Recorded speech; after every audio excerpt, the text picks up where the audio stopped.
Hello. Good evening, Thursday evening. This week, when it's gotten dark earlier, I'm Pamela Bailey. I'm the lead practitioner at the Pleasant Valley Center for Spiritual Living, and I'm happy to be here tonight talking with you about the power of your words.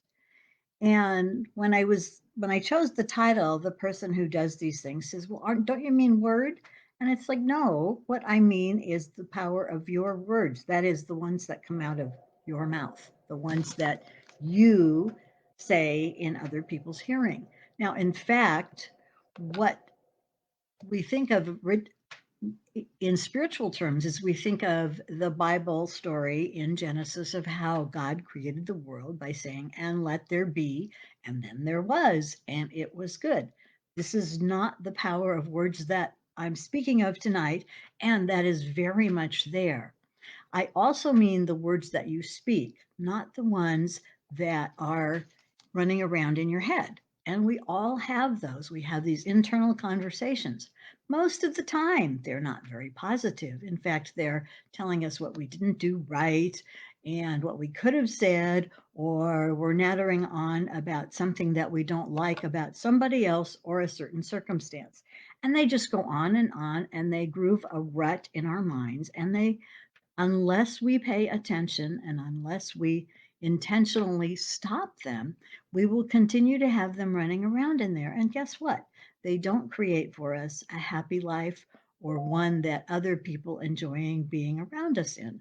So I encourage you to pay attention to those thoughts and to catch yourself and to replace them with somebody else. Because the good news and the bad news is you're the one who makes them up and you're the one who can replace them or stop them. It's usually easier to replace because your mind is used to something running around in it. That said, what I'm talking about is the words that actually come out of your mouth, not just what you say, but how you say it. And I'm going to talk about a few things that we could pay attention to that can actually make a difference in how we feel and how we impact the other people in our lives. So, one of the things I want to just mention and not leave behind is that how you say it is really important. And when I was a little girl, my brother and I had a dog, and we used to think it was so funny because we would call the dog over and we'd say, bad dog, and we're petting her and cuddling her, and she's happy and wagging her tail. Well, clearly, how we said it, particularly since it was to a dog, not to a native English speaker, it was how the whole picture, the whole package of what we said and how we said it. Actually, how we said it and what we were doing. We were petting her, we were cuddling her, we were delighted that she was wagging her tail. And that is also true in life. How we say it makes a huge difference because as many communication experts have said, what you say, the words, and this is also the words that you write, but specifically the words that you say, 93% of it is nonverbal. Now, you say it with a certain volume, at a certain tempo, with certain intonations, and all of those things, that body language, that energy that is there with what you say, that is so important. If I yell something, obviously you're going to experience it differently than if I say it quietly. If I say it really quietly, perhaps you won't hear it.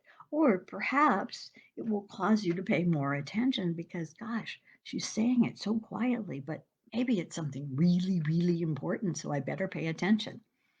So we all have control over all these things. And a lot of times, and I'm as guilty as any at this, we go along oblivious, doing what we've always done. And then, of course, we get what we've always gotten, or perhaps not even that good. And then we wonder why we're not effective, or we're not having people like us or respond to us, or if we leave telephone messages, they don't respond, they don't reply, they don't call us back. And then it's like the thing that I can make a difference in is what I say, how I say it, and again, paying attention to actually what comes out of my mouth. So I'd like to take a look at a few things that are good that we can say and ways that we can communicate and things that perhaps do not create what we would want. So the first thing is to be aware that, yes, what I say is very powerful, and it creates not, what and how I say creates how people see me. And if people see me as somebody who complains all the time, guess what? They're going to want to avoid me. I mean, I remember years ago, I had this really, really good friend who was wonderful, except all she did was complain. And I did point it out to her a few times, and it didn't change it. And so finally, I moved away from her because it was really pulling me down as well. So I want to be the one who pulls you up. I want to be the one who encourages you. I want to be the one who inspires you, not the one who you go, oh no, there's Pamela. I'm going to run away and go the other direction. So that said, how do we look at what we say and how do we have it create that which we would want to create? So I'd like to look at a few kind of pairs of communication. And oh, prior to starting this, I want to bring up there is a meditation that is in the Bible that says, let the words of my mouth and the meditations of my heart be acceptable to you, O Lord. Now, if in fact we lived that, we would be living spectacular lives. If everything that I thought and everything that I said was really acceptable to God or to the divine, however we define it, then we could only be creating the good. But when we speak, there we can either create or we can destroy. And the kinds of speech that create are speech that is soothing, that is encouraging, that is comforting, that is acknowledging, that is a good report of something, that is a promise, that is a generative statement, that is, it's creating something new, saying something that hasn't been said before. Something that's affirmative, including affirmations. And those, of course, are most effective if said with feeling. And then last, but far from least, gratitude. Gratitude is, of all the things that you could create and that you could say, that is probably the most positively powerful one. And in fact, I was recently on a video call with someone, and this man was like, he was just exuding joy and happiness. And he just was going on and on about how gratitude is the key to happiness. And yeah, it's like we find what we look for. So if I'm looking for what to be grateful for, I'm finding it. If I'm looking for what to complain about, guess what? I find that. So I'd like to kind of look at the other side, the things to beware of.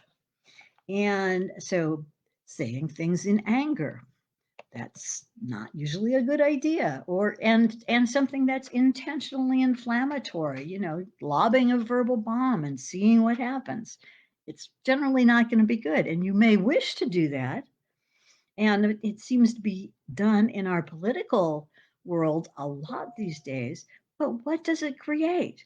I want to create harmony and joy and love and creation.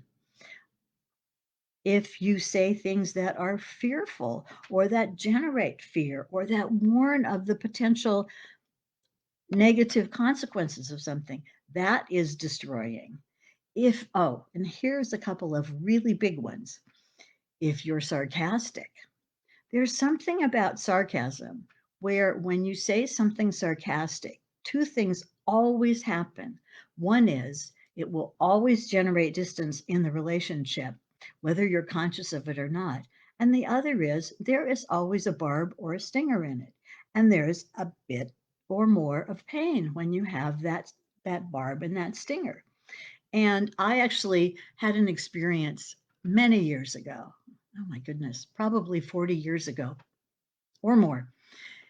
And I was at a party and I was with another friend and we were having a good time just trading barbs back and forth. And this man who was the husband of the hostess took me aside and he said, "Do you know what you're doing?" And he was a psychologist.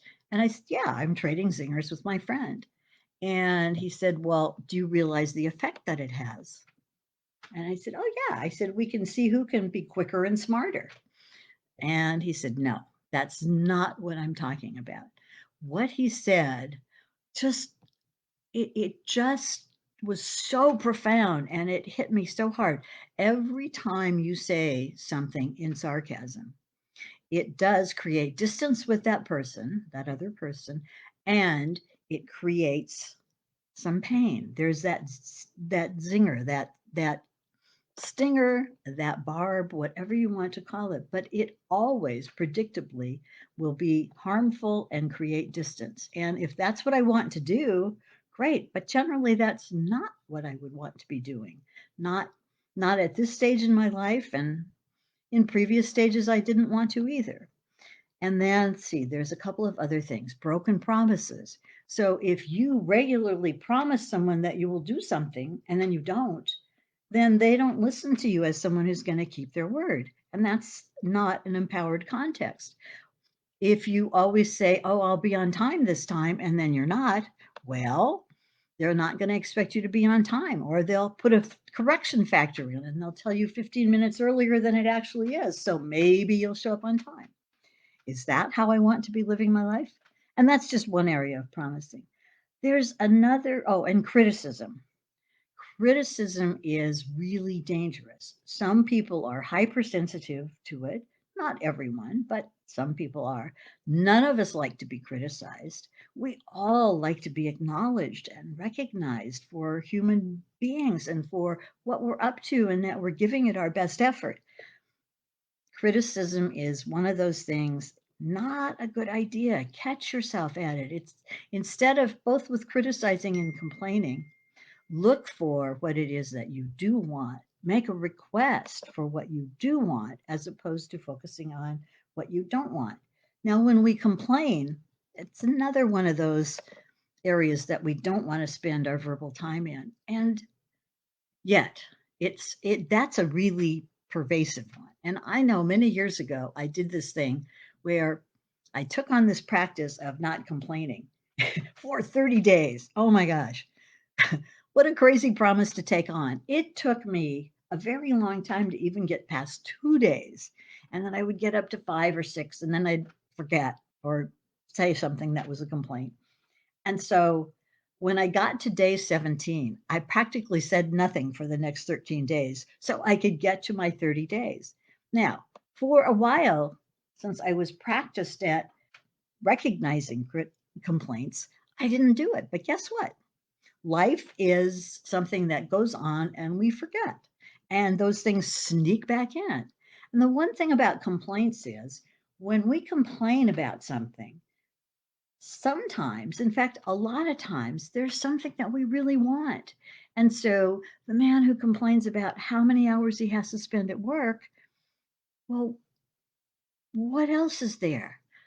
He probably wants to spend more time with his family or with his leisure activities or with his hobbies or with a side gig. I don't know. But normally, when we complain about something, there is underneath that, there is something that we want. So instead of, once again, instead of complaining and criticizing, ask for what we want. So I would like to kind of pair these up. And so there's something in the realm of positive, creative language called acknowledgement.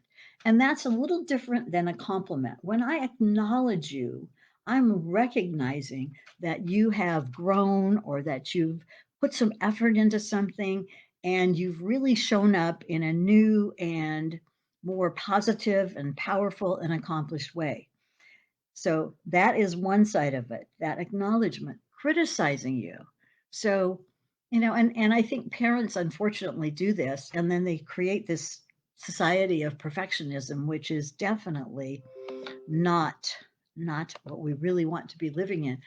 But when you criticize, you make smaller the person that you're talking to instead of acknowledging their effort. It may be that my effort fell flat, but recognize that I did make an effort. And then next time, perhaps I'll be wiser and make a better effort. Then there's gratitude and complaining. Gratitude is absolutely, if you can't think of anything else to say, think of something to be grateful for.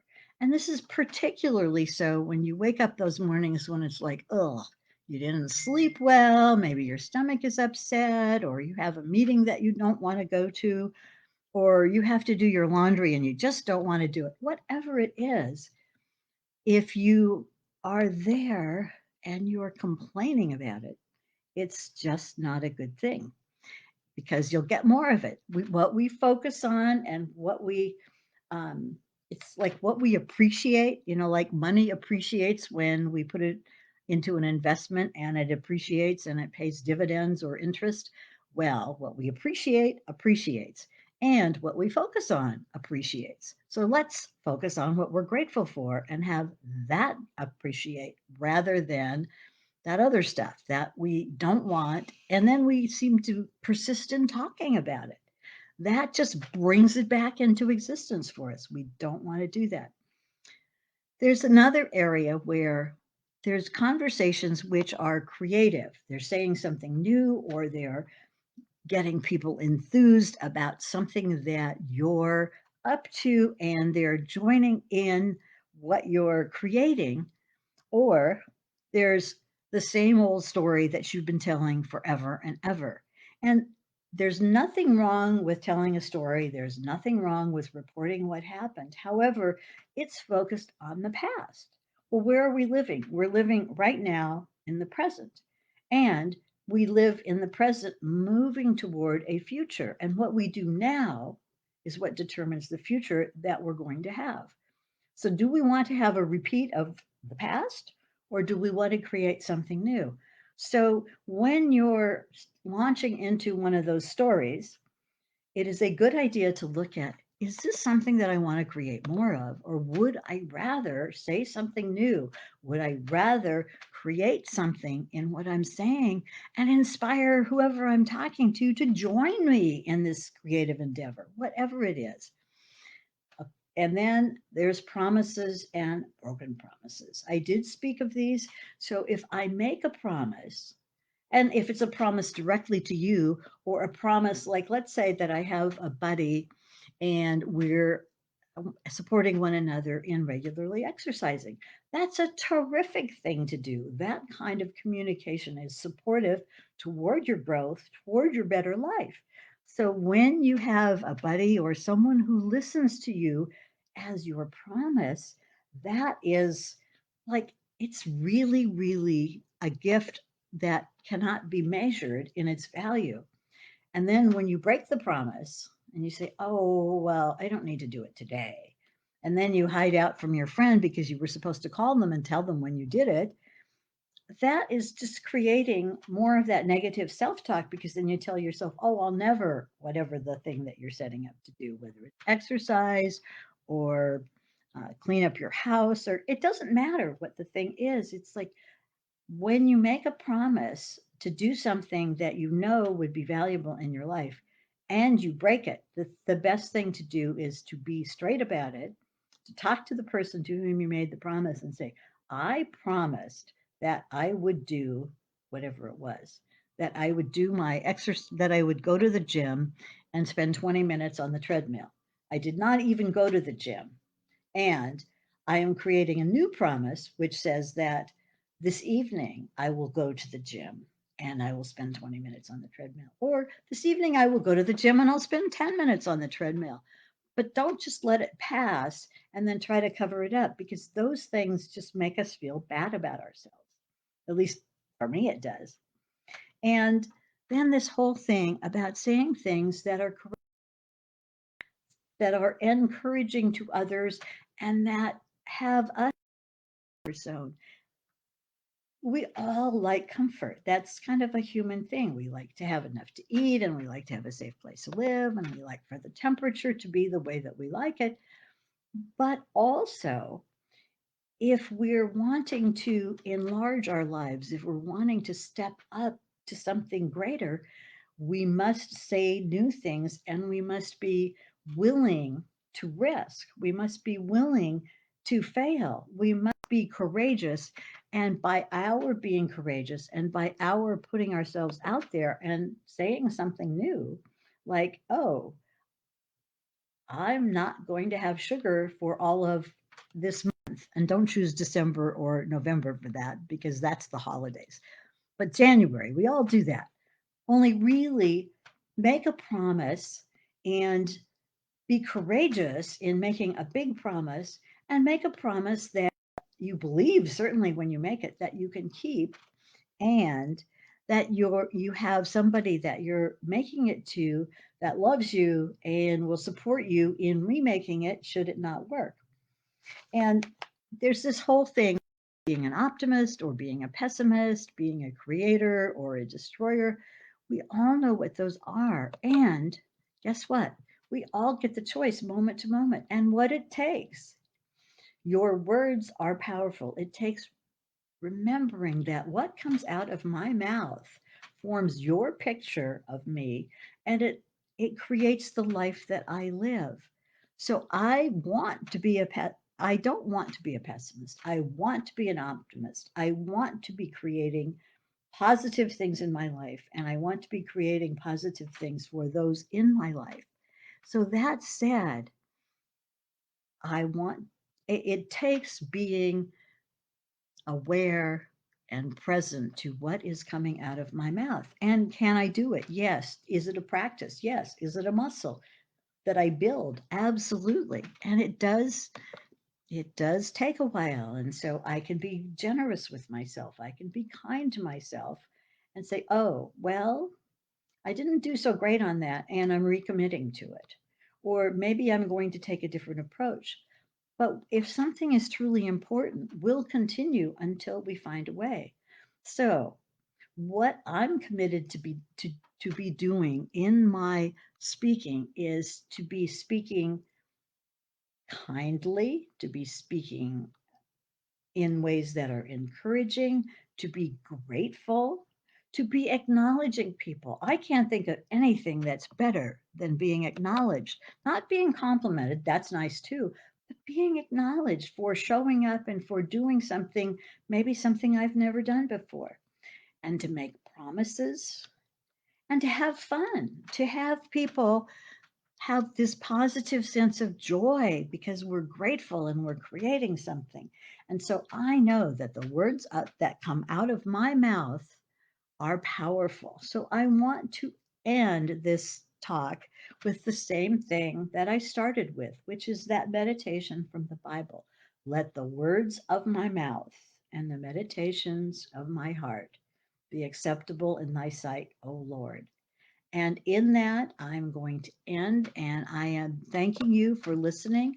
And I thank you for paying attention to the words that come out of your mouth, as well as the ones that run around in your brain, but especially the ones that you speak, knowing that they're creating the life that you live.